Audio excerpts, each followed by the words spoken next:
Barbara Rosenberg, and it is my pleasure to interview Rosette Teitel today.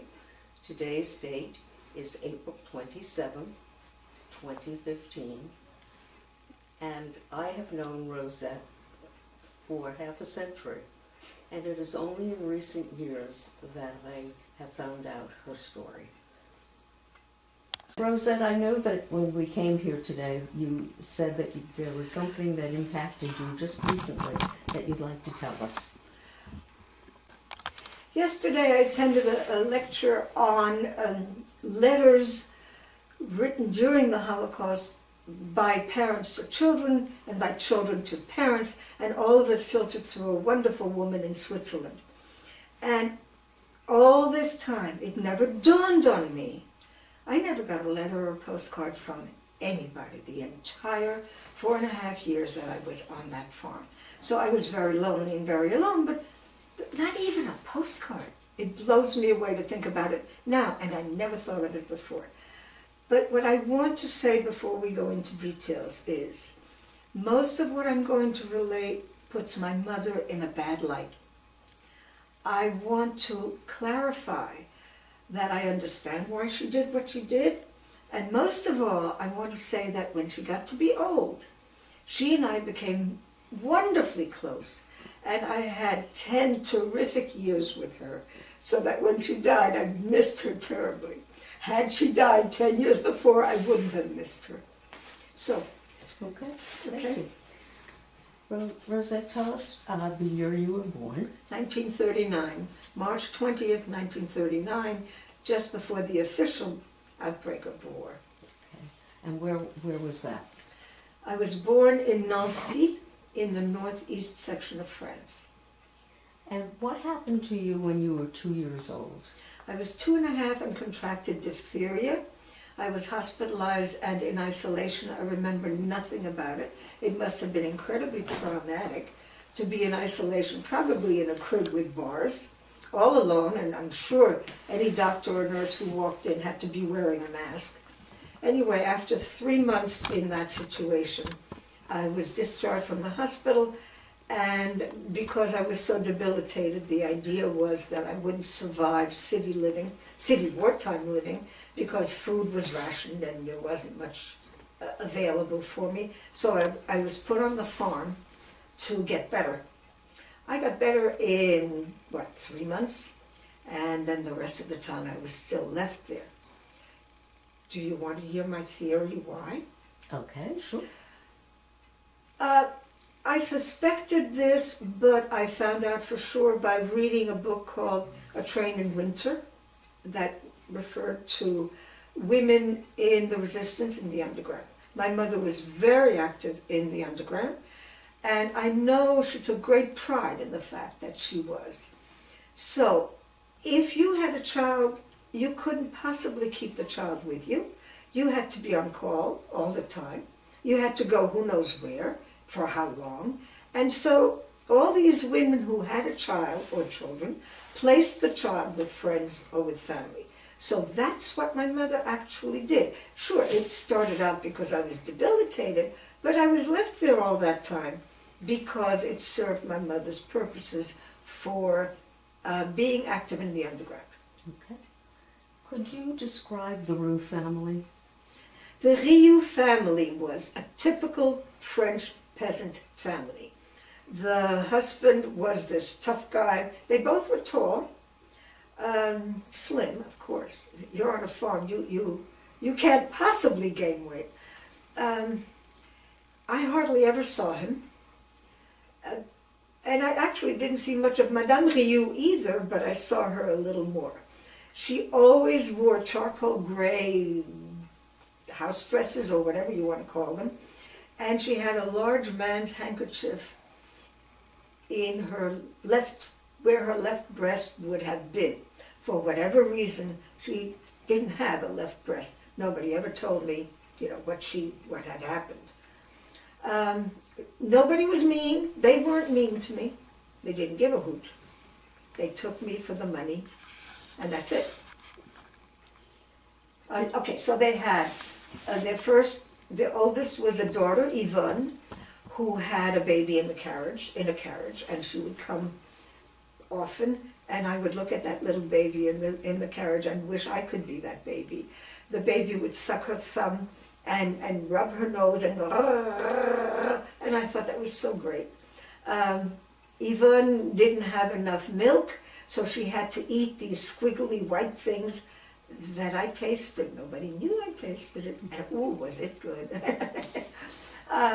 They had a son who was very nice. I hardly had anything to do with him, but he was very handsome, wavy black hair, lovely, lovely looking man. At the age of 19, his age of 19, he was found dead in a ditch with his fingernails pulled out. So he was tortured. Nobody told me this, I overheard it, otherwise no, I wouldn't know it.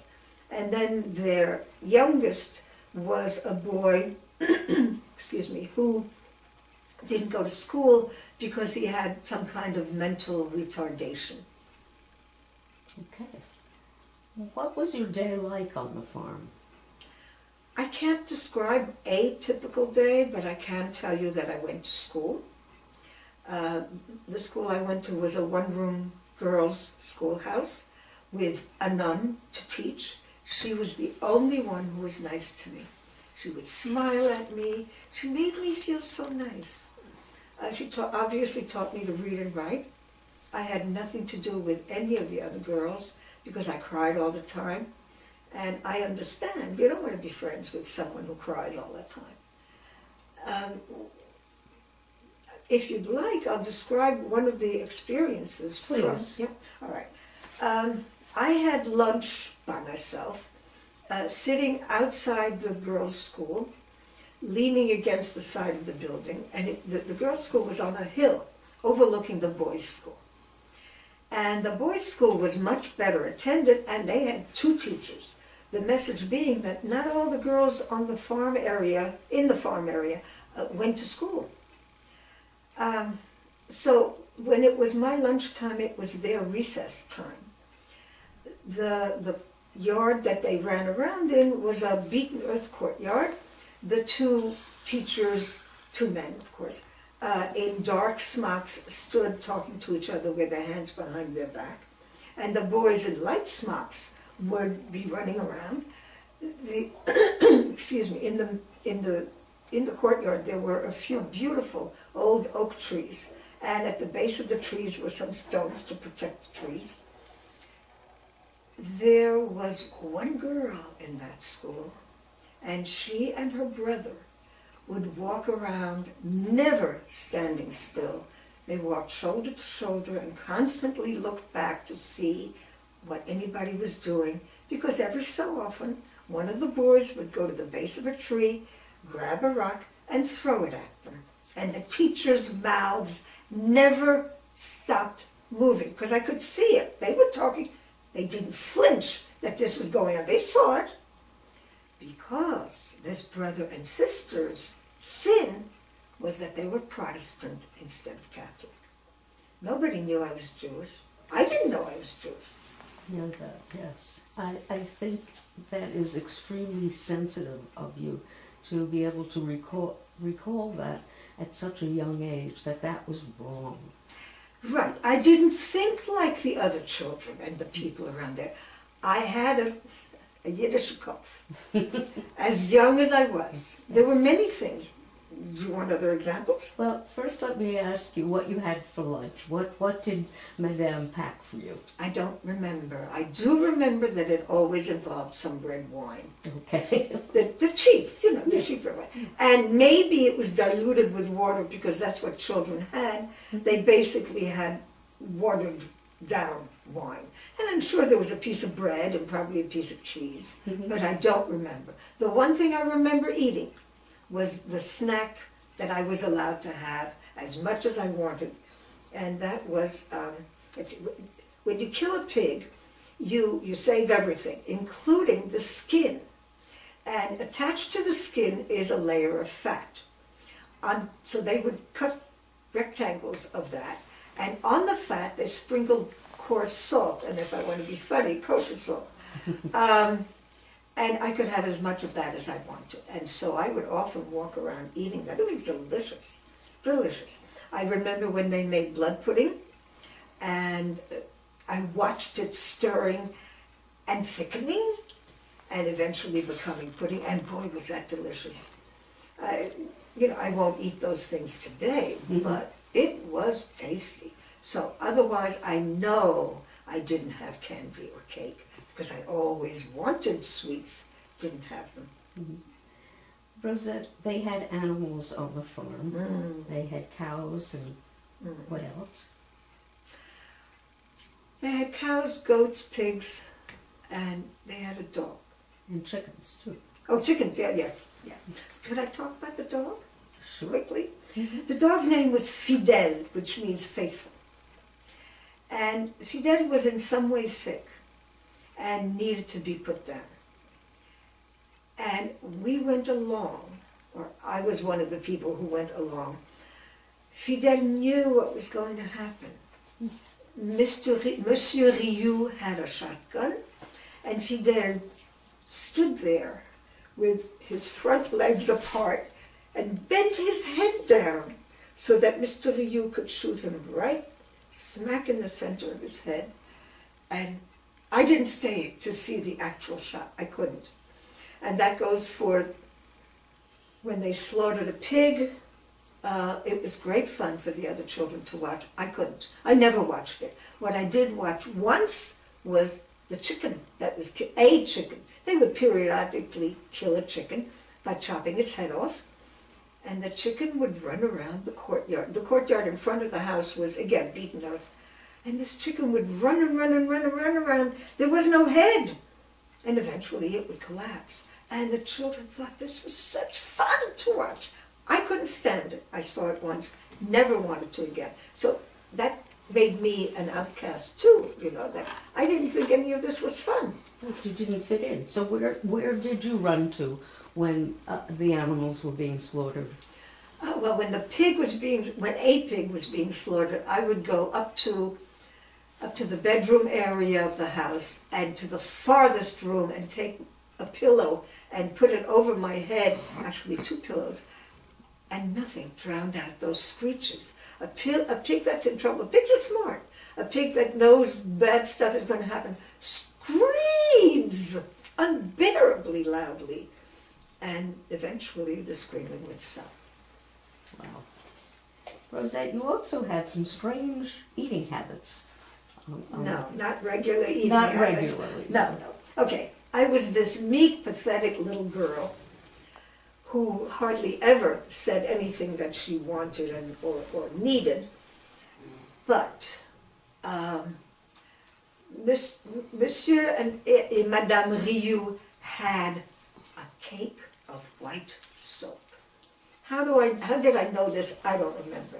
I do remember sitting on the floor between their 2 beds, opening their night table door and taking out a cake of white soap. And I sat there and I bit into it. It tasted lousy. I swallowed it and took another few bites because, doggone it, I was doing something. Obviously, my little me did have a little bit of spunk. And Madame Rioux came looking for me because she wondered where I was. And when she saw I was eating their precious soap, white soap was gold, she shouted, never hit me. That was up to my mother. Madame Rioux never touched me. Not hitting, not hugging, nothing. And she was upset that I had damaged their soap. Another thing that I ate, they had a beautiful hand-carved oak piece in the kitchen. There was no living room. You walked into the large kitchen. That was the room. That was the social room. And on top of that piece was a bottle of vinegar. Vinegar is dirt cheap. Was dirt cheap. They would make it from their leftover wine. And I climbed up somehow and I got that bottle of vinegar, sat on the kitchen floor and guzzled it. It was almost full. And when Madame Rioux, whoever saw me said, "Oh, you're going to get a terrible stomachache." Didn't get upset that I drank all this vinegar because vinegar is cheap. Wow. Rosette, did you have any way of comforting yourself? Okay, this I'm going to cry about. But I have to give you the background, okay? Is it possible? Sure. When I was a baby, the war had started, and there were air raid drills. And one of the first air raid drills, my mother told me about this. I was a little baby.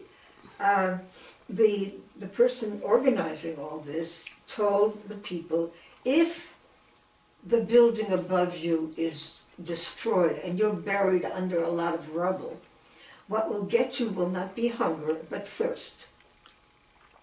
So keep a metal cup of some kind near the front door, so that when you come here, you will have something to collect your urine. Urine is sterile, and if you drink the urine, you will not be dehydrated for the few days that you would be buried under. And my mother was a survivor.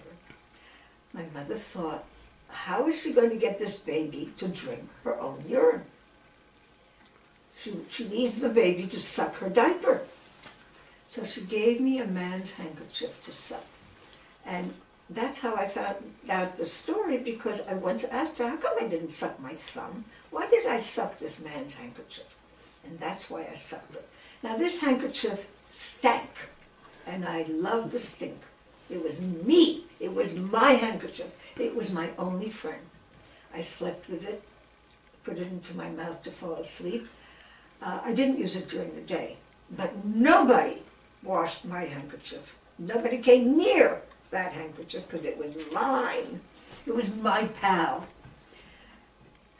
And then Madame Rioux approached me one day, and she said, you know, I was about 5, maybe 5.5. She said, you know, it's time for you to stop sucking your handkerchief. I'll tell you what, if you manage to stop, I will give you some money. I knew of the concept of money, but who had money? I certainly didn't, and there were no stores anywhere around. So I decided, wow, I remember this vividly. Wow, money! The first night, I didn't sleep the entire night because I didn't have my handkerchief to suck. I mean, I had it, but I didn't put it into my mouth. The second night, it took a long time, but I fell asleep. The third night, I managed to sleep without it, and I handed it to her. And she showed me the 2 coins, centimes, pennies worth. And I was so thrilled that I had earned these coins. And she said, but for safekeeping, why don't we put them in this egg cup? Sure, said I. She put them into the egg cup. She put the cup on the top shelf of that carved piece of furniture. And I remember feeling so proud. A number of days later, at least a week later, this son with his mental deficiencies, out of the blue, approached me. I was in the kitchen, and he said, you think you got some money, huh, for stopping sucking your handkerchief? I said, yes. I was rather proud, you know, yes, I did. He said, oh, yeah? He reached up, took down that egg cup, and it was empty. It was the biggest shock, disappointment of my entire life. And goodness knows I've had a lot. But that, I had worked so hard at it. I was so proud of myself. God. And of course, once you give up a habit like that, you can't go back to it. So I had no friend and no pride in my accomplishment. Wow. That's the handkerchief story. And that story impacted you for a very long To time. my life. Because it took me forever to be able to trust people after that. Sure. She was believable. You know, she's going to get, not only was she believable saying, she showed me those 2 coins. Mm-hmm. Wow. Yeah, I had a lot of issues about trust for a very long time. I got teary-eyed now, but I didn't cry. I went for some therapy, and when I started to tell that story, it took 3 sessions because I was crying so hard I couldn't talk. It was so traumatic. And you know, from a peasant's point of view, hey, who cares? Right. What did you call the Roos? Madame Rioux, Monsieur Rioux. I basically didn't call them anything. Mm-hmm. But Okay. if I referred to them, yeah. Right. They called me Rosette, but that's it. So there was no close link. Zero. Okay. Nothing. And nobody extended themselves when Except you the tried. nun who taught me to read and write. She would smile at me. Nobody else smiled. Nobody extended themselves in any way. I was a commodity. Mm-hmm.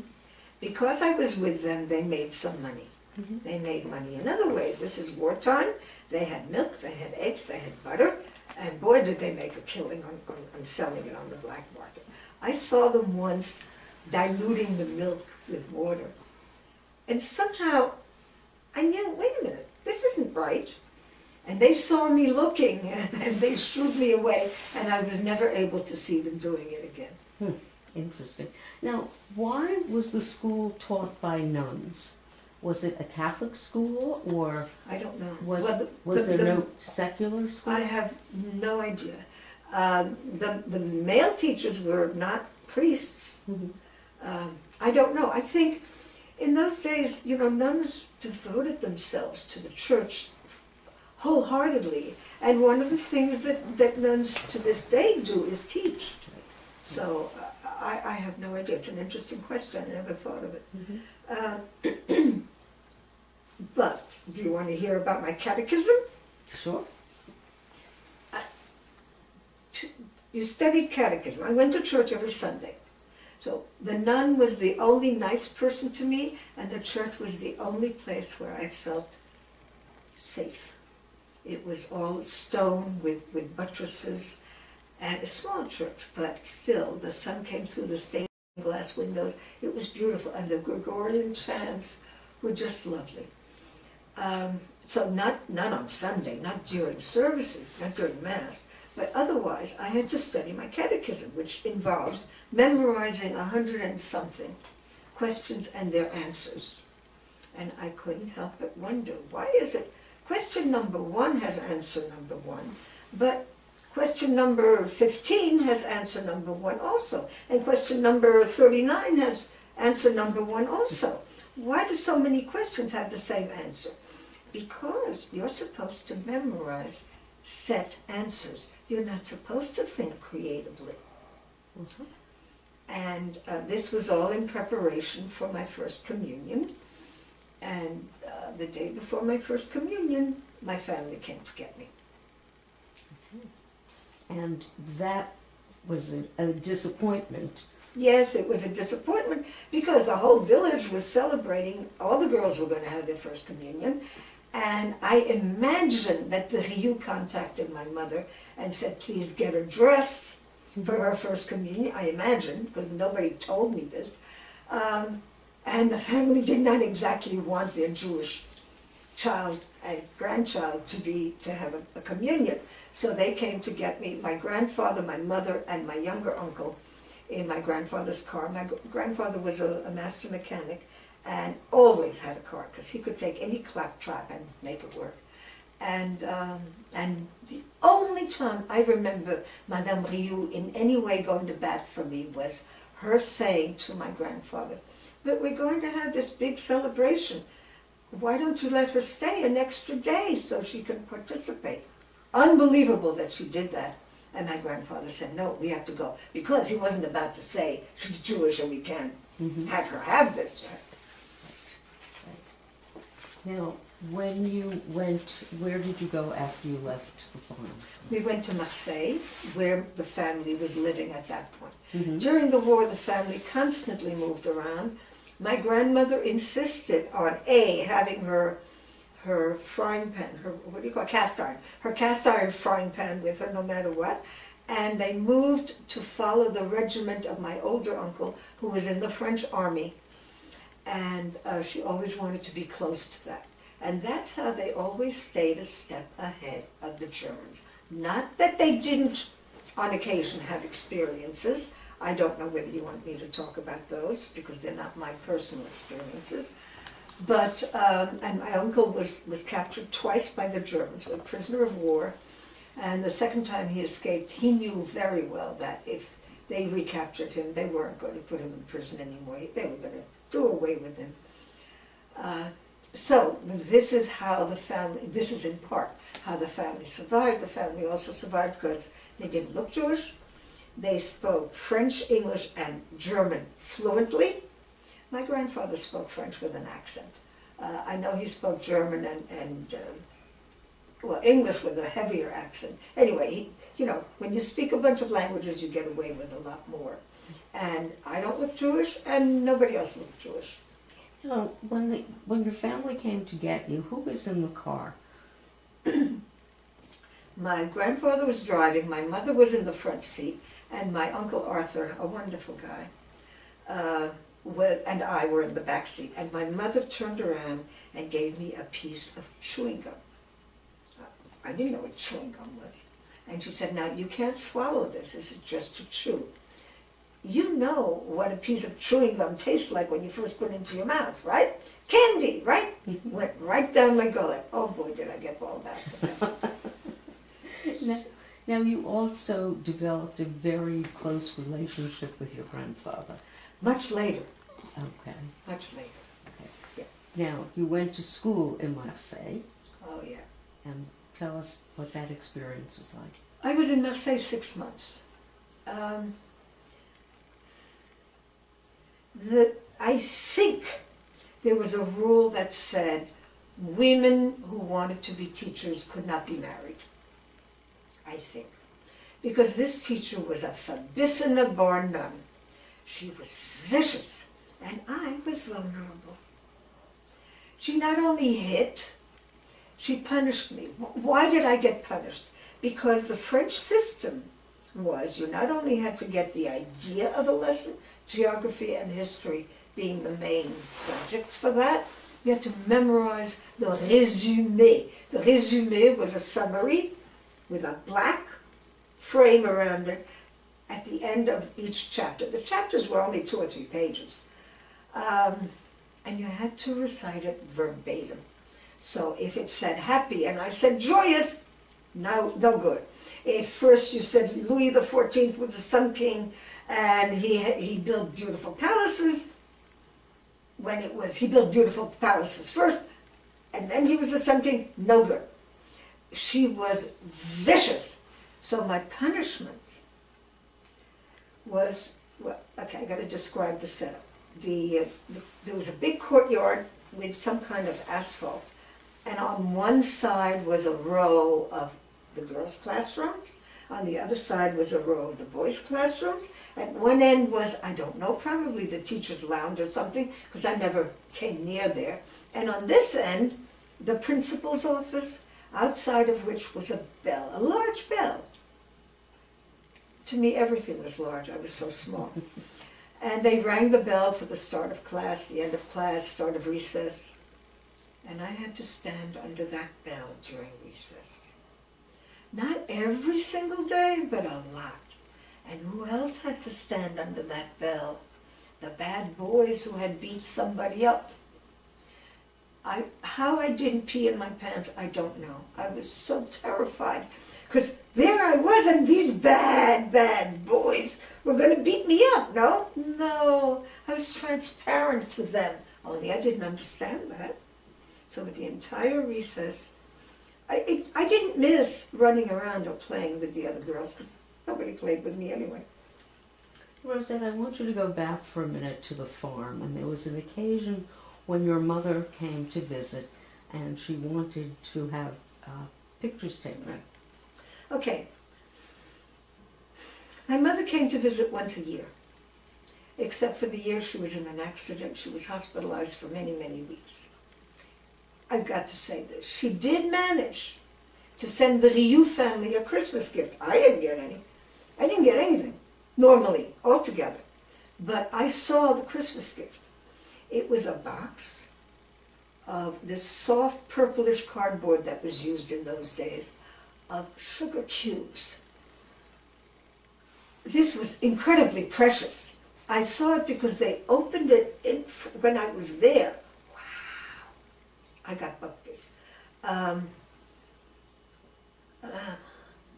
So, the few times I actually saw her, I knew she was my mother, because I was told, your mother's coming.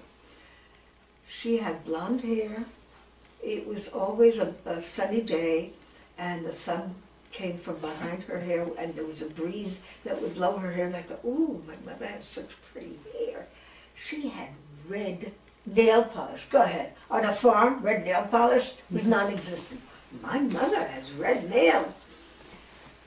So, one time she came to visit, I thought I'm going to have a few hours with her. Because the train came up in the morning and went down at night, and she wasn't going to stay overnight for me. So she said she wanted to take me to a nearby hotel and have my picture taken. I didn't want to go to a hotel and have my picture taken because I wanted to spend a little bit of time with my mother. And I keep saying my mother because it wasn't with her, it was with the symbol of I had a mother. And I was furious. I remember that feeling right inside. I was furious. And I actually said something about I didn't want to go. Gotta be kidding, right?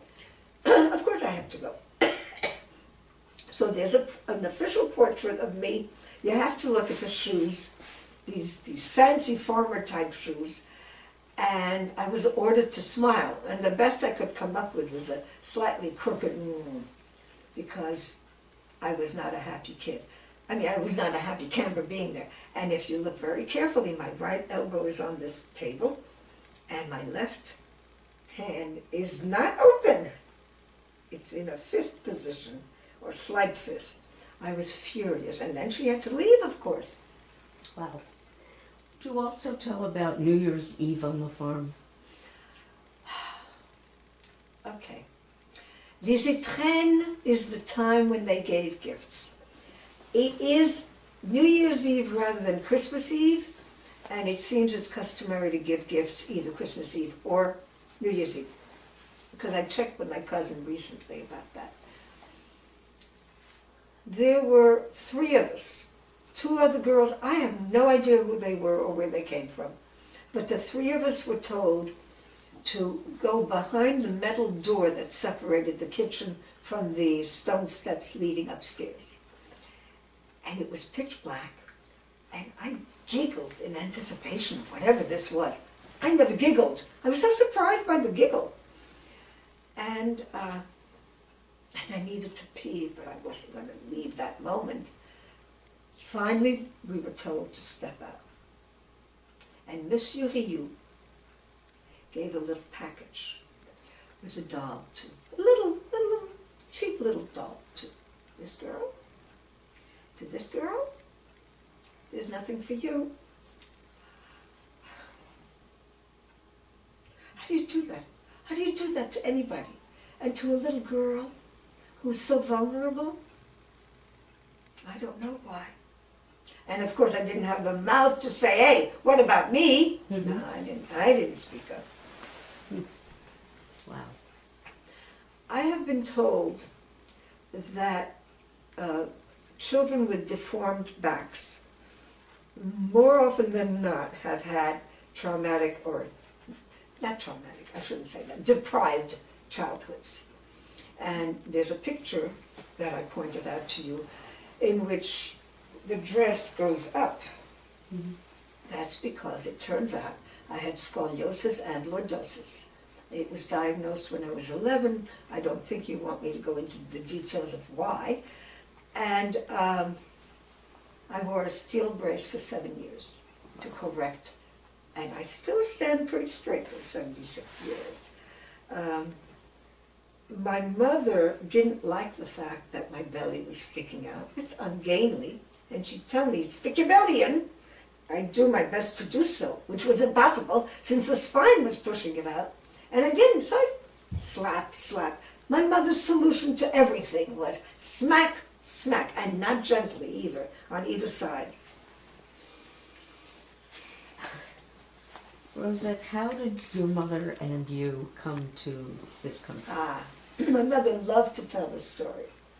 She was trilingual, and I mean totally fluently, speaking, reading, and writing.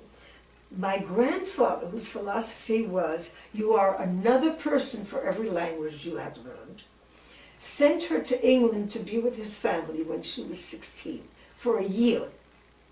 So she spoke British English. When we came here, she spoke the King's English. It took her a few years to stop speaking that way. After she died, and I went through her papers, I understood how desperately she wanted to come to America. She tried every which way. She wrote letters to steamship companies, to any number of places, because she wanted to come to this country. I suspect to get away from my father. They weren't together, but he was in France. She didn't want me near him, given the reason why she left him was because when she was giving me a bath when I was a few months old and crying in the bath, it annoyed my father, and he came over and he shoved my head under the water to stop. It stopped the crying, all right.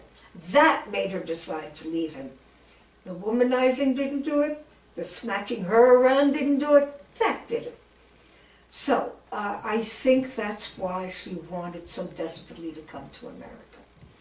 Anyway, as she tells the story, she was listening to the radio and knitting, and an announcement came on that there was a new organization called the United Nations, l'ONU, Organisation des Nations Unies, forming, and they needed bilingual typists. And she knew how to type. She told me many years later, she said, if you know how to type, you will always get a job. True. So now it's on computers, but it's true. So she said she dropped her knitting, went to her typewriter, wrote a letter, ended up having a test, passing the test, and she was coming to America with her child. Obviously, they got more applicants than they thought they were going to get.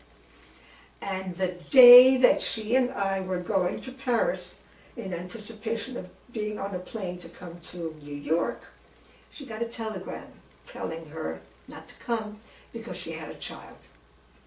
I mean, the deal was they not only paid for her and her child to go to America, but every 2 years, home leave entitled her to back and forth to France and the child with her.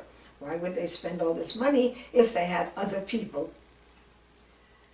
And I visualize it to this day.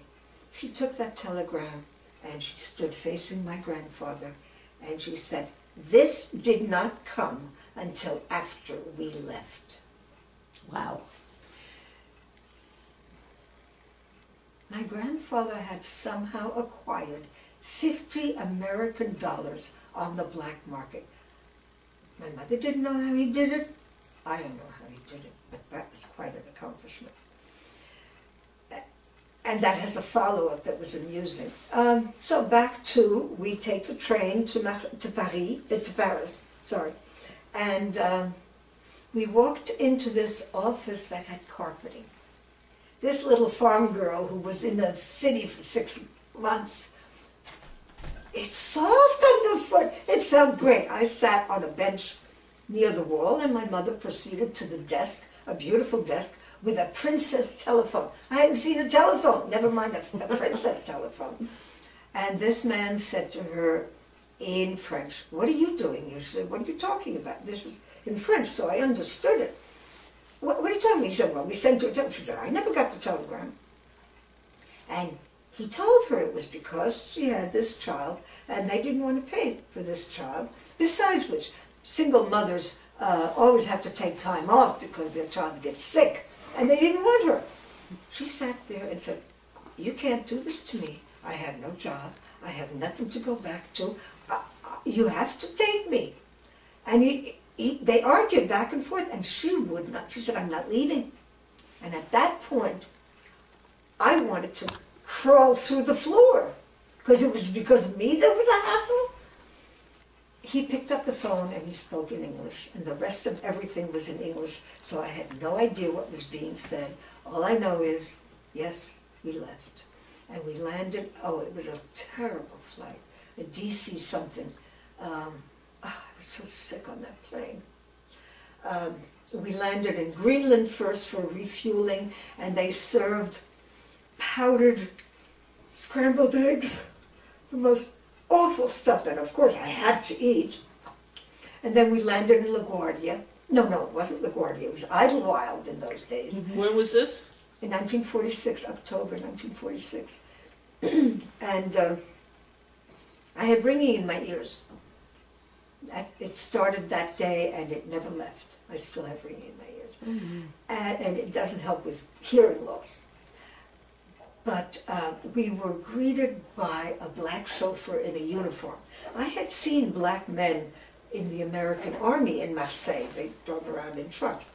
Not many, but I knew there was such a thing as a black guy. But not in a uniform with a cap. He took the cardboard suitcase, the little cardboard suitcase, and the cardboard box tied with rope, and put them into this gigantic truck. He had probably a Lincoln or something like that. And he drove us to the Taft Hotel in Manhattan. Oh my. So, your mother, what did your mother do with you? So, my mother knew she was going to have irregular working hours. My grandfather wrote to his brother Nathan, who lived in Brooklyn, with his wife, Polly, and said, you have to, he told us, I saved my brother's life and he owes me. So, he made this up. I found out way, way later. He did not save Nathan's life at all. Nathan is a different chapter. Wow. Nathan was a sweet guy. Uncle Nathan. And he said, you have to take my granddaughter in because my daughter is going to be working irregular hours. Aunt Polly had 2 grown children who still lived at home. She needed this kid like a hole in the wall, and boy, did she let me know it. She would send me off every day with a lilting sound that I didn't understand, thank goodness. Goodbye, good riddance to bad rubbish. I didn't understand that, even after I learned English. Didn't know it for a year and a half. After I left, I finally understood. I was there a year and a half. I never ate with the family. The family ate in the dining room, and I never saw the inside of that dining room. The doors were closed to me. Hey, if I had had chutzpah, I would have gone there and looked in, right? Me? I sat in the kitchen. She would always give me a piece of the meat she had made for the family, and she opened a little can of peas and carrots.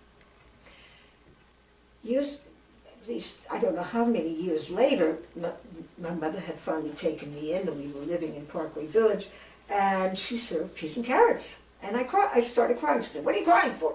Which was a repeated question, because I cried a lot, although I cried less than I had on the farm. I told her. She said, Aunt Polly did that? I said, yes. She said, very unusual for my mother. She said, I will not give you peas and carrots again until you ask me for it. Mm-hmm. And that told me that she had no inkling that I was being treated as badly as I was. Mm-hmm. I wasn't allowed to take a bath until in the public school, they gave us a Lifebuoy soap sample, a little bar of soap, and a little tube of Colgate toothpaste, and a toothbrush. I didn't know what a toothbrush was. Then again, it's not for nothing that I have false teeth. Aunt Polly saw that, and she said, okay, now you can have a bath. Oh my. Huh. And I never told her daughter. Her daughter shared her bed with me. Anne was perfectly nice. Anne was busy. She was a secretary. She went to work every day, and she was busy desperately finding a husband, looking for a husband. She wanted to get married in the worst way. She was already 20-something, and, In those days, you had to get married. She was nice to me. What little time I had with her. Aunt Polly once woke me up in the middle of the night. Oh, I shared Anne's bed, or rather Anne shared her bed with me. Good thing I wasn't a bedwetter, huh? Aunt Polly woke me up once in the middle of the night, and the light was so bright. I don't do well with bright lights to this day. It seems I hadn't hung up my clothing, and this was my pattern of just putting it down, not hanging it up. In the middle of the night, she made me hang up my clothing, so I should hang up my clothing in the future. Oh, come on. Right, right. Now, initially you went to public school. Yeah, I went to public school, and Miss Huffman was the teacher. First of all, I belonged in second grade chronologically, but I was put in first grade because I knew no English. There was no ESL in those days. And Miss Huffman was the teacher. She was so nice. She knew about 6 words of French, and she used them all to try to make me feel comfortable. Such a sweet, sweet woman. And she had, in those days, the hairdos were with a rat, you know, around, and you curled the hair within that rat. She would open the wardrobe closet door, the teacher's wardrobe, and there was a built-in mirror, and she'd stand there occasionally, and she'd go. And the reason that's significant is because ever so many years later, I had the key to a teacher's wardrobe, opened the door, and there was a built-in mirror. You know, it was right. important. Now it was your turn. Right. And Miss Hoffman was sweet, kind, in contrast to this, excuse me, this witch in Marseille who had been so vicious to me. And Miss Hoffman could not do enough to make me feel good. And I learned there was a Hoffman soda. I don't know whether she was related or not. I understood what the others were saying in 2 weeks flat. I knew they were talking about me because they'd go. So I knew they were talking about me. I understood them in 2 weeks. And I became fluent in 2 months. And would you like to hear my first English words to my mother? Now remember, she spoke the King's English, right? She occasionally would come to get me to spend an overnight in her Jamaica furnished room. Never a pleasure, never enjoyable. But I wanted her to be proud of me because I had loined English. I loined Brooklyn English. So it was an elevated subway line. There is one somewhere between Brooklyn and Queens. I waited for the train to stop and the doors to open because I knew that would be quiet time. And I was really very little. I looked up to her because she wasn't that tall. I looked up to her and I said, "You gotta go to White!" And I was anticipating her saying, "Wow, you've learned English." All she did was open her eyes wide and she didn't say a word. And, well, didn't get the praise I was looking for. I lost my Brooklyn accent a few years later when I spent 2 weeks in Massachusetts, and that just took away my Brooklyn accent. Terrific. And then after elementary school, where did you go to school? Well, I was still of elementary school age when my mother took an assignment. By the way, I need to talk about Cuba when you have a chance. But she took an assignment. By then she wasn't a typist. She was either a secretary or a clerk. Her title was clerk. She was never in the professional category. She didn't go to college. My mother didn't go to college because she had to go to work to make the money so that her brothers could go to college. I'm sorry, I lost my train of thought. School. Yeah, so she was assigned to Paris for about a year. And I had completely forgotten my French, much to her chagrin. She was angry at me for forgetting my French. "I'm sorry, Mom. Hey, I'm surrounded by English all the time. What do you think?" So I spent almost a year, a wonderful year with my grandparents. I stayed with them in Nice in the south of France, and my mother went to Paris. And it was great. My grandparents were great. My grandfather, I found out much later, was not nice to his children, but he was a pussycat to me. He was so sweet. I'd sit on his lap and help him with his English pronunciation, and he'd let me do this to his mouth so he could speak properly in English.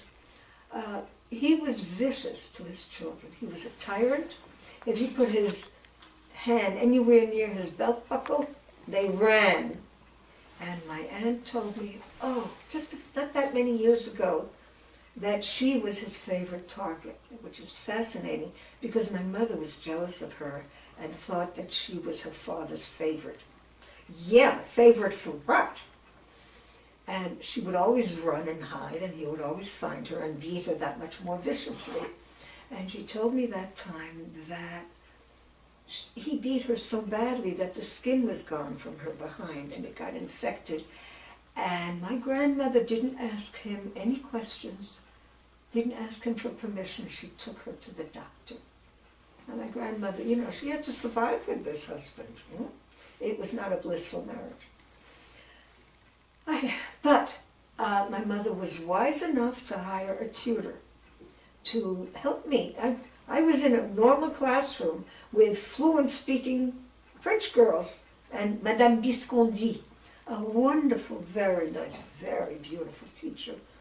And she looked like one of the movie stars whose name I can't think of right now. She even colored her hair auburn to match this movie star. She was really, really beautiful. And she was a great teacher. And I relearned my French. And this helped me to be a more understanding foreign language teacher too. To know what it is, not to know the language. Okay, by then... How long did it take you to relearn your French? I don't know. Week by week I learned more and more. And this tutor I went to 4 days a week after school helped me to do my homework because I didn't know how to do so much of it. But I became fluent soon enough. And I loved Madame Biscondi. She was great. I was 12 to 13. I was wearing a back brace, and unfortunately, it was a deep, dark secret that I was wearing a brace. I remember your daughter Mimi wearing leg braces, and it was on the outside. It was a fact. You wore the brace, you want to look? Okay, that's it. But no, my mother made the poor decision to keep it a secret. And all sorts of horrible experiences happened with that, like clunking the chair, the school chair, because the metal made noise. Anyway, my parents by then had become divorced. I was 11 when they divorced. And my father's lawyer contacted my mother's lawyer, or rather my mother's lawyer contacted my father's lawyer and told him that I was in Nice. How else did he know? My mother for a student didn't know, and I of course wouldn't. And so so one day my grandmother showed up in school. My grandmother was this placid, philosophical woman, okay? And talked to the teacher and took me home. Why? Because my father had come to visit and had wanted to see me. Why'd she have to take me out of school for that? Because when I was 2, she was pushing me in a stroller, and my father came in a black car, jumped out of the car, and picked me up out of the stroller and drove off with me. And he brought me back in a most thoughtless way, because obviously he understood that a little girl needs attention. I mean, you gotta wash her, you gotta help her go to the bathroom, you know. He left me in the lobby. French apartment buildings have lights that you turn on and they tick, tick, tick away, and then they shut off to save electricity. It was raining. I had a wet wool coat. I can still smell it. And my mother had gone to the police, had notified all the neighbors. Her little girl was gone. The police did nothing because he was the father. Hey, he had the right to take the child. So the some neighbor knocked on the apartment door and said to my mother, "I think that's your kid down there in the lobby crying. There's a kid bawling in the lobby," in most unceremonial language. And she went down, and that was me. I was crying in the lobby because my father had plucked me there and driven away. That was my father. I forgot. Oh, so my grandmother had been pushing me in a stroller when this happened. And that's why she panicked and took me out of school, because she was afraid he was going to come and claim me and kidnap me all over again. Okay? My father arranged to have me examined because of the brace. 2 old, supposedly doctors, came to examine me. Now, here I am in an undershirt with an extra tab that my mother had sewn on, because this would rub, so this way I was protected more. One of them was a lecher. As young as I was, I knew it wasn't okay to look at me like that. And they asked me all sorts of questions. I'm a kid. I answered whatever I said. And they left. It turns out they wrote a report. My mother came back from her assignment, and she and I were scheduled to come back to New York. Whatever that report said, she never showed it to me. When I was 20, big deal to turn 20, I asked as a gift to let me have them, to let me see the report. She said, "Oh, I don't have it anymore." She claimed that the report said that, yes, I'd be happy to go and live with my father, but I want to stay with my mother. What do you want a child to say when she's bombarded by 2 old geezers who say, well, do you want to live with your father? Don't you like your father? Whatever they said. She would not take me back with her.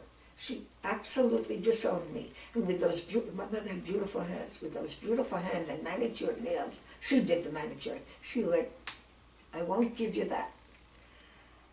I was totally at a loss. I mean, I didn't know. Look at me, I'm at a loss now. I didn't know what to think, what to say. All I know was I was being left behind. She was going to go back to New York in 3 days. My grandmother is the one who intervened and said in front of me, not immediately, she waited at least a day, and she said to my mother, "You were an adult, and look how your future husband bamboozled you. She's only a child." That reached my mother. And it wasn't my father who bamboozled me. It was these 2 old geezers who, I don't know what they said. But what's a child supposed to say? "No, I hate my father"? So we did go back together after all. And did you live with her then? Yeah. My father, so the divorce decree said that every 2 years when my mother and I went for her home leave as part of her job contract, which also entailed her never becoming a citizen as long as she worked for the UN. She was considered an international civil servant. Every 2 years I had to spend a month with my father. The nightmares would start in March. Vacation didn't start until July. And I tried every which way to get it over with the month right away, to make it softer by having be the 2nd month. And my final solution, I say final solution, I don't mean it that way at all, but my final survival skill was 2 weeks with my grandparents, 1 month with him, and another 2 weeks with my grandparents. He, no matter what, no matter when, every single evening, he would harangue me on how I should be a good daughter, and therefore leave my mother, live with him, cook, clean, sew, and be a good daughter and take care of her father. He had even picked my husband out for me. Serge was his name. I saw this skinny, scrawny, sloppy young man with pimples that he picked. They were all pussy. He was supposed to be, I was supposed to marry him, because he was going to be a dentist, and my father had bad teeth, and so he was going to get a free dental service. He had it all figured out. Oh, yeah. Every single night. So, I would start to cry after a while, and the older I got, the longer it took before I cried. When I cried, he stopped. I never had it in me to say, okay, okay. Never, never. I endured those harangues for 30 or 31 days. Oh my. And how many years did you have to Until I was 19.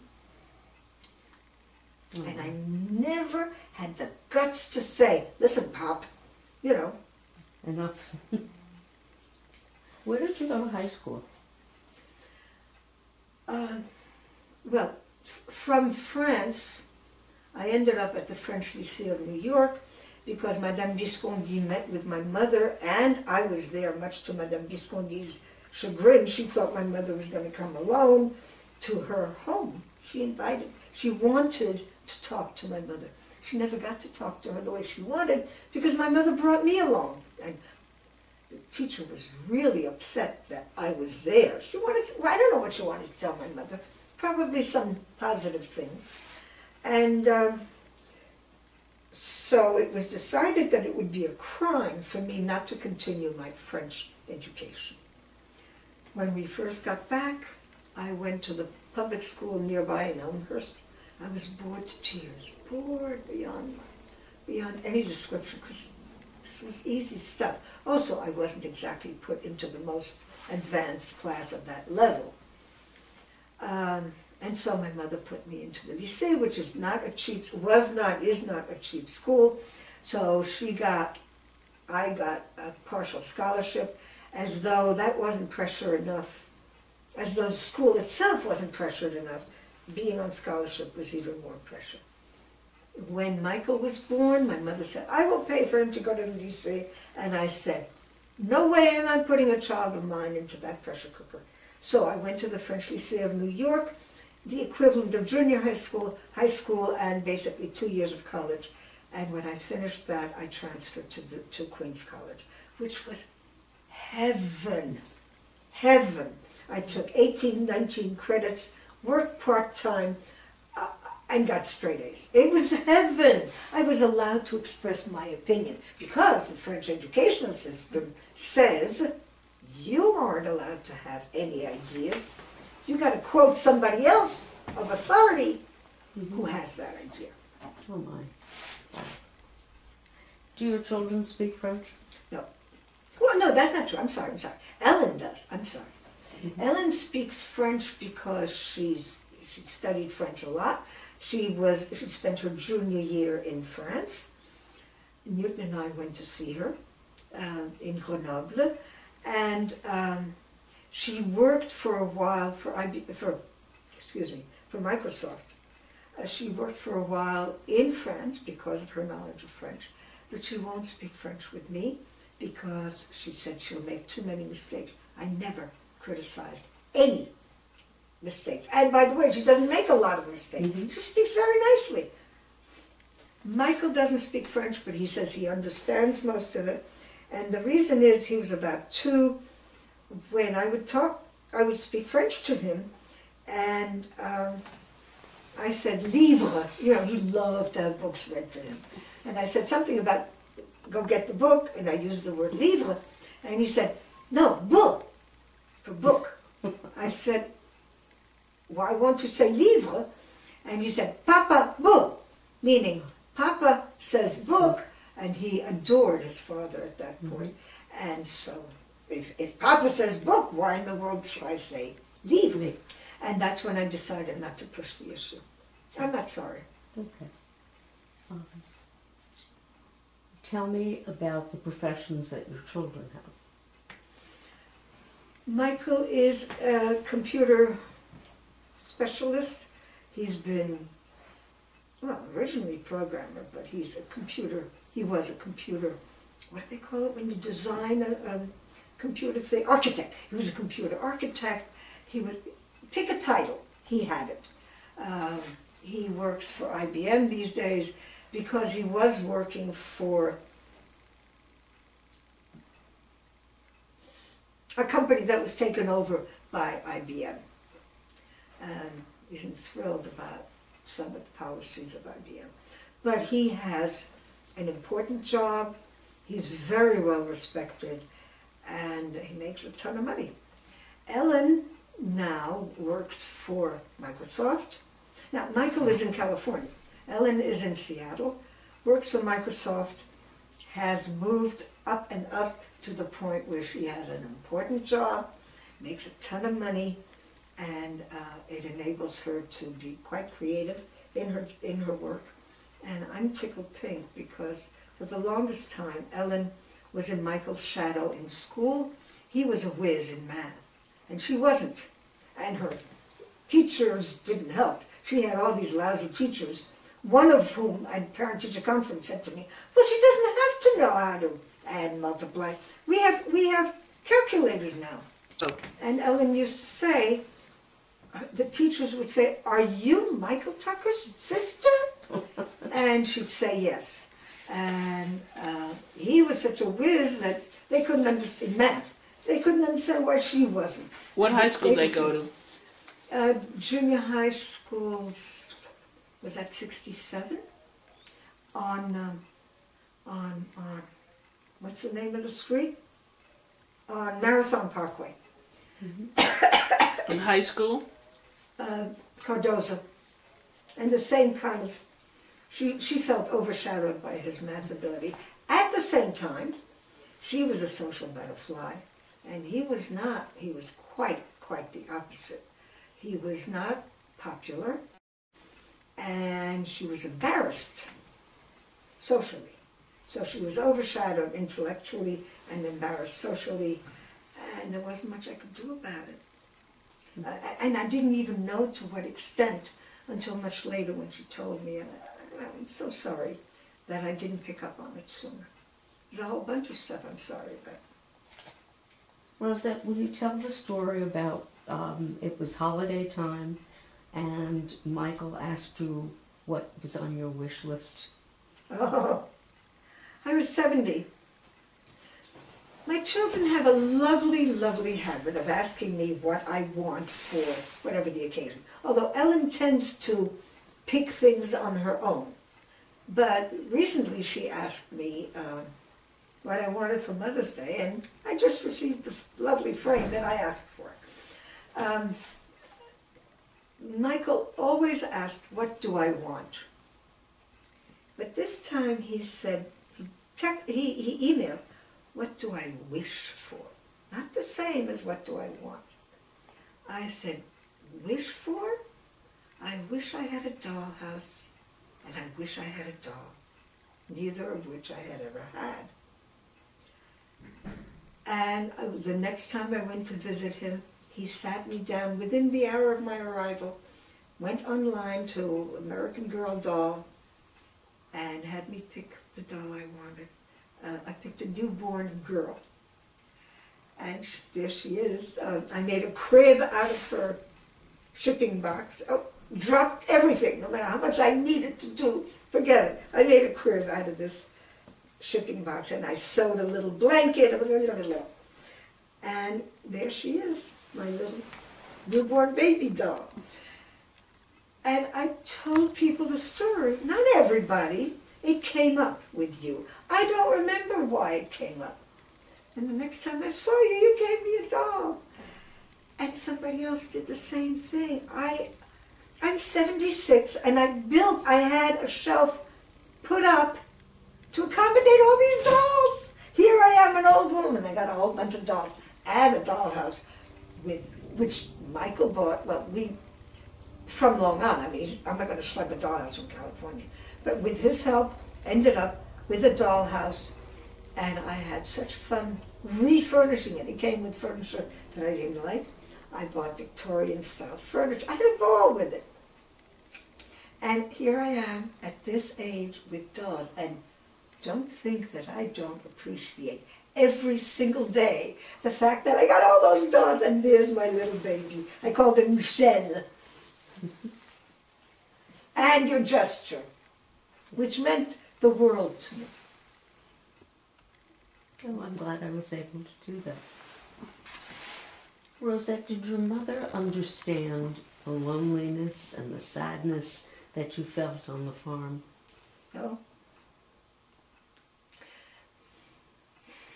My mother died suddenly and unexpectedly when she was 70. She had orthoscopic surgery on her knee. At this point, we were very close. And nowadays, if you have certain orthoscopic surgery, you are automatically given blood thinner, because people like my mother died of a massive coronary because there was a blood clot. Yeah. Thank God it was not a stroke, because it would have been unthinkable. So it was a shock, it was awful. And I never got to ask her things. Also, I had been a volunteer for the Queensborough Community College Holocaust Center, which wasn't a center. It was a part of the library. Now it's a wonderful center. And they had started interviewing survivors. And I wanted her to be interviewed. She categorically refused. She didn't want to talk about these things. Blah, blah, blah, blah. Had she lived a little longer, 72, 73, she would have heard all the deniers denying that it ever happened. Then she would have spoken up. By the way, I believe it's the deniers who stimulated all these old survivors to speak up. What? Never happened? So she was reluctant to share, although she told me some stories that I told at her funeral. So there are many things that were never answered. Many questions that were never answered. I asked my aunt in Israel. She knew less than I knew. How did you get past that? Past which? That my mother didn't understand my loneliness? Yes. I grew up. I eventually went, but one of my children was an unhappy kid. Despite my first husband was Bernie. Bernie was a good soul. But there's a reason why I divorced him. It became a miserable marriage. We were very much in love initially, but so Bernie said, so what? I was unhappy too. I grew up. And I didn't accept that. My child was in pain, and I went to the school and ended up getting a therapist. And when a child is unhappy like that, you look to the parents and their relationship. And you want to talk about a couple's relationship, you have to talk about the background of each of the couples. And that is how I started 8 years of therapy with Mrs. Heckman. And that is where I started to tell the story of the handkerchief. And the fact that I was let down is a very quiet way of saying it. It took me 3 sessions to finish telling that story. I was crying so hard I couldn't talk. So that's how I worked out, not just that session of course, that's how I worked out my childhood, at least partly. There were other times I ended up having to talk about it, but I might get choked up, but I don't cry. Rosette, while reading your memoir, you talk about watching other children roll down the hill, which you could never do. On the farm, there were kids. There was a wonderful, lush green hill. They used to lie down at the top and roll down to the bottom. And it was such fun, and I would stand there. I wanted to do it so badly. Couldn't do it. Never rolled down that hill. I understood so many years later why. Because I knew that if somehow I hurt myself rolling down the hill, nobody would give a damn. And nobody would be there to help me get up or walk back up the hill or whatever was needed. I knew it in my soul of souls. I didn't know it actively. So here I was, 50-something years old, and Ellen and her family lived in a big house on 5-7 acres, And there was a little hill on that property. And my grandchildren used to enjoy rolling down that, a very little hill. Doggone it, at that age, I lay down there and I rolled down. Oh, what fun. What a fun that was. Now, Rosette, you were a teacher of French. Yeah. And you also taught English as a second language. Right. That was not planned. Life is full of surprises. More and more, by then I was in Bayside High School. I'm very fortunate to have a career and jobs, a career that I just love. I had 3.5 months of total hell, but otherwise, yeah, I had difficult situations, but I loved my work. Bayside High School, I got a letter in the mail that invited me to take recertification exams in any subject I wanted. I chose English as a second language because as far as I'm concerned, to this day, it's a foreign language to those studying it. Mm-hmm. So I studied and took this recertification exam, not understanding that the reason they gave not just me, but the Italian teacher and the other French teacher the opportunity to take this exam was because they knew they were laying us off. Oh my. I didn't know it. None of us understood it. And that is how I was recertified as an ESL teacher. In the meantime, I needed to take more credits to get a differential after. I needed 30 credits after my master's to get a differential. I needed more money. What an understatement. And I had been on 7 years of maternity leave. And during that time, the salary scale was changed from, I don't know how many steps, to 8 steps. And I lost out in that. And the city fiscal crisis of 1976 froze my salary. Everybody's salary was frozen, but mine was frozen at a much lower level. So it was very, very hard. So I wanted to earn the differential, had no car, took buses in the bitter cold. And to what was I going to take the credits in? I took it in Spanish. I had taken basic Spanish, Spanish 101 and 102 in college, and with that I was requested to teach Spanish. My first year of teaching in the junior high school, I taught it. I kept grammar, I knew, and I kept one step ahead of the students as far as vocabulary goes. So I took my credits in Spanish, and when I finished, I took the exam to get certified in Spanish. It wasn't a recertification, it was a certification. And the Board of Education, in its untold wisdom, contacted me by mail to tell me they needed proof of my having been born. I kid you not. And if I didn't show it to them within 10 days, my Spanish license was going to be rescinded. I didn't know the word rescind until that letter.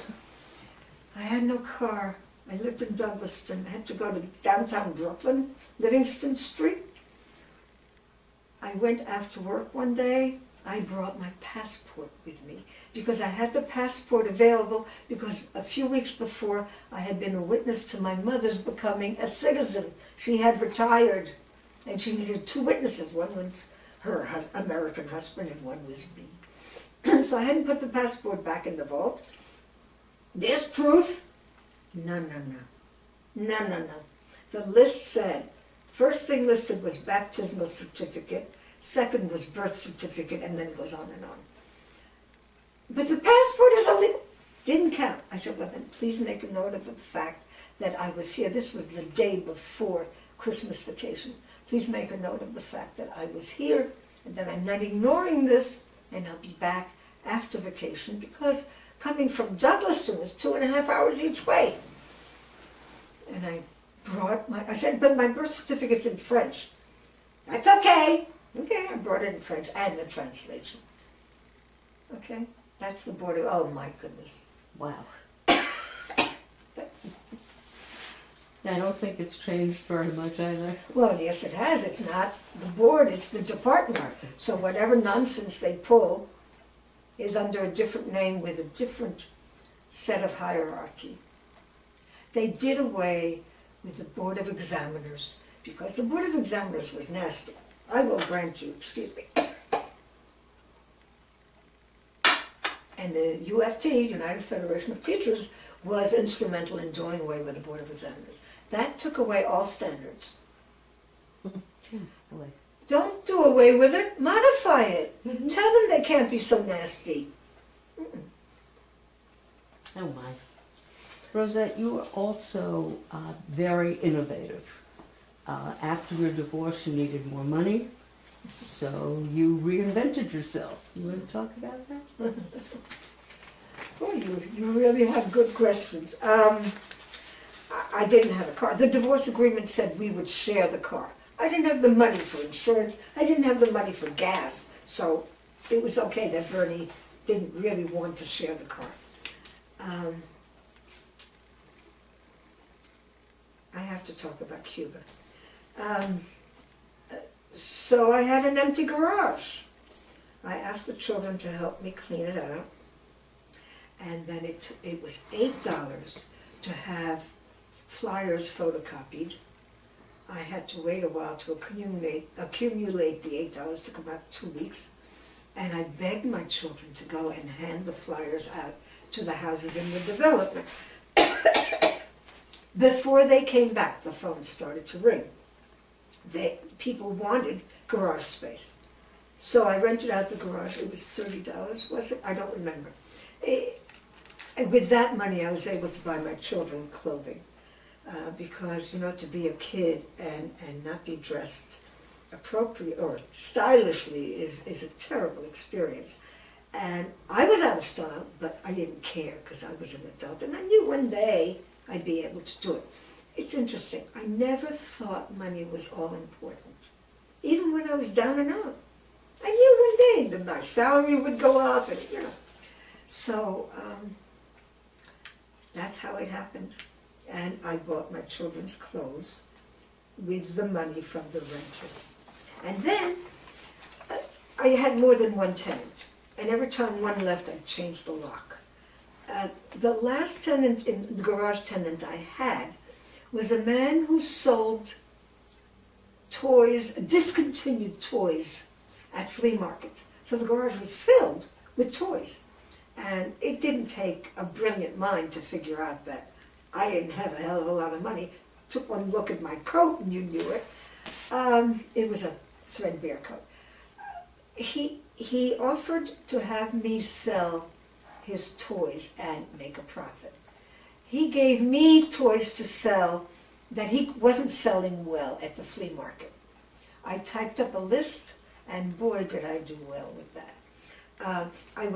I had my handbag, and the school things I think I kept in school. Yeah, I locked up my plan book and all that, and I would have 2 shopping bags full every day, full of toys. And the deal was, my colleagues did not have to take it. If you didn't like it, you didn't have to pay for it. I'd take it all. Never happened.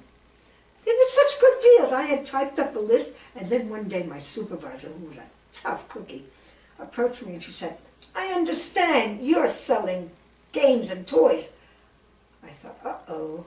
She said, I want the list. I need to buy some. Wonderful. Yeah. So with that money, I did it for 2 different Christmas seasons. No, keep saying it. With that money, I had the entrance hall and the staircase wallpapered the first time. Okay, is there anything that I haven't asked you? Yeah, that you'd I like to want talk so about? much to talk about Cuba. I am scheduled to go to Cuba at the end of June. Why Cuba? It has nothing to do with the thawing of relations. I reserved this with the elder hostel, now called Rhodes Scholar, in October, before any of this thawing. I was living with Aunt Polly and Uncle Nathan, and my mother showed up one day and told me that she was accepting a mission to Cuba for several months because they were going to give her a $7 a day. So, just to repeat, my mother said she was going to get a $7 a day per diem allowance, and that would enable her to send her salary to my grandparents. My grandparents were not starving, but I have since then understood this was a way of making herself feel a little more important. My mother didn't have a good life. She struggled in so many ways. Anyway, I desperately begged her. I, who didn't talk about what I wanted, I grabbed the skirt of her dress. It was a black and white patterned dress with sort of stylized flowers. I grabbed it with my right hand, and I clung to that skirt and wouldn't let go. My hand was sweaty, the dress was damp. I wouldn't let go. I didn't want her to go to Cuba. And I mean, that's how desperate I was, that I actually expressed my emotions, my need. And she, okay, you asked the question, was she aware? No, she wasn't, but come on, if your kid cries like that, so desperately. So she tried convincing me in different ways. And I finally let go of that damp skirt with my damp hand when she said, in French, she was going to send me a postcard every day and call me her little golden rabbit. My mother didn't call me her little golden anything at all, any time. Her little anything. I let go. And she did send me postcards, and she did call me her little golden rabbit. I used to ask my mother to give me a hug. And she would say, you know I don't like doing things like that. That's how desperately I wanted a hug that I actually expressed it. Yeah. So that's Cuba. So the reason I'm going is because she loved it so much. I have an album of her Cuba. She just loved the place. Now, I'm not sure she sent the money to her parents. I don't know. She never told me these things. But the fact of the matter is, after she came back from Cuba, she took me in, we moved to Parkway Village. Oh no, it's not because of that. It's because Parkway Village was built by the United Nations for its employees, and they subsidized.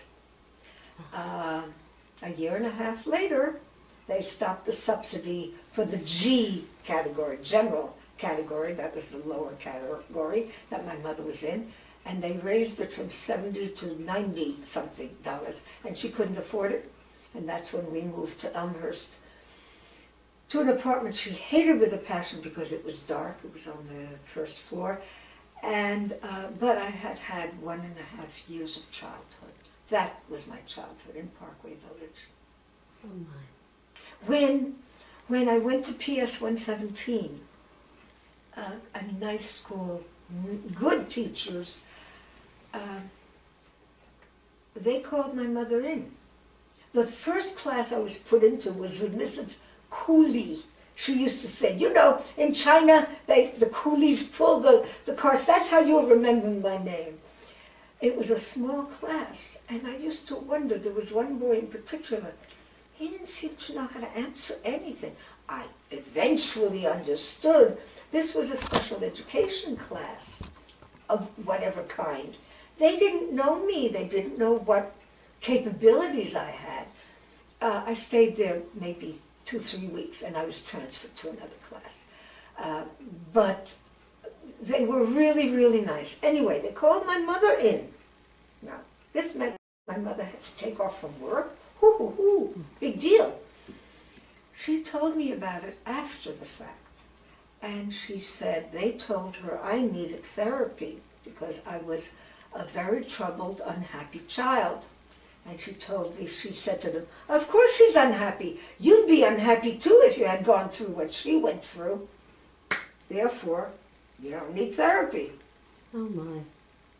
You know, in my mother's era, especially in Europe, going for therapy meant you were insane. I mean, it was a shanda for the family. You just didn't do that. Okay, so. Right. Okay, Cuba.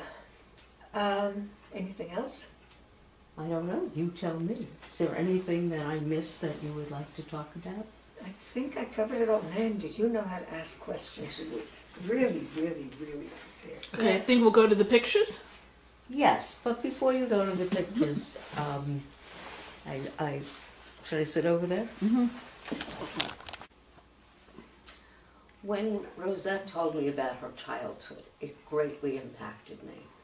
And I started looking at little 2.5-year-olds very differently and thinking about how does one grow up normal when all of a sudden you're taken out of your family setting and put someplace else with people who weren't warm and fuzzy. So I think it is a great tribute to Rosette. In spite of all the hardships that she's endured, she's become a very successful person. She's not bitter. And she moved on with her life and raised 2 very successful children. Thanks. Thank you very much, Barbara.